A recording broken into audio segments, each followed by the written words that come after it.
Ready na ba kayong makiluto sa amin this morning? Perfect bida sa salo-salo at on-the-go food or baon naman ang next nating susubukang gawin kasama si Chef Gian Cedi Tamayo. Alamin po natin kung paano lutuin ang California Maki dito lang sa Sarap Pinoy.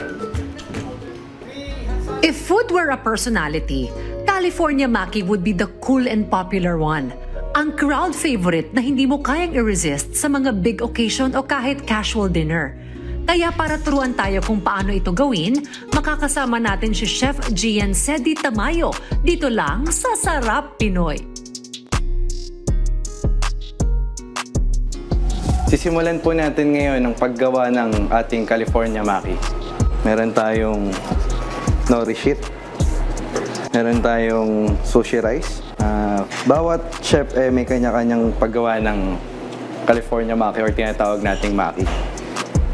Then ilalatag natin to sa ating nori sheet. Ito yung traditional na timpla ng Japanese rice. Ito yung nagdadala sa ating mga maki. Dahil yung ilan-lan pahalos pare-pares na ng flavor pero naglalaban na lang kung paano magtimpla ng sarili nilang Japanese rice. Then okay na, nakalatag na siya. Lagyan natin ng ebiko. Ito ay shrimp egg. Sabaliktarin natin siya. Lagyan natin ng kani,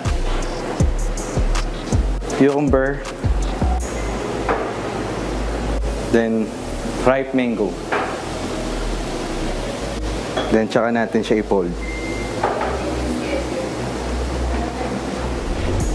Kailangan natin ng ating malinis na bamboo mat.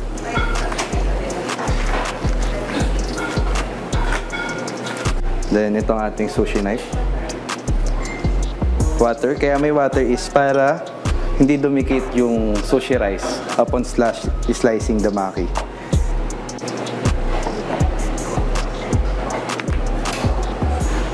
Pwede na natin siyang i-plate.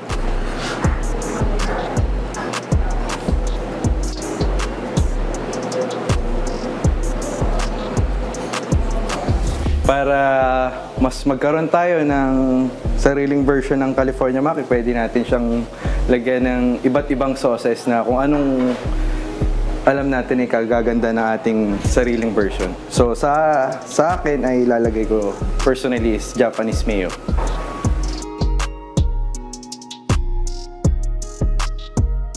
Then wasabi on the side.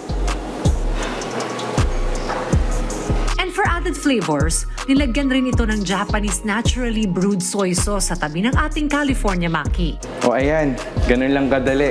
Tapos na ang ating California Maki.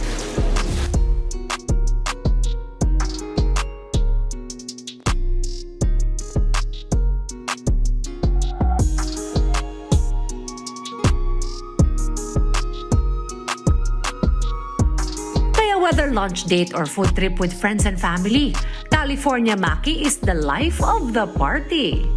At kung may gusto naman kayong balikan sa mga nakaraan nating episode, maaari nyo yung bisitahin sa aming official social media accounts at Rise and Shine Pilipinas sa Facebook, YouTube at Instagram habang RS Pilipinas naman sa TikTok at X.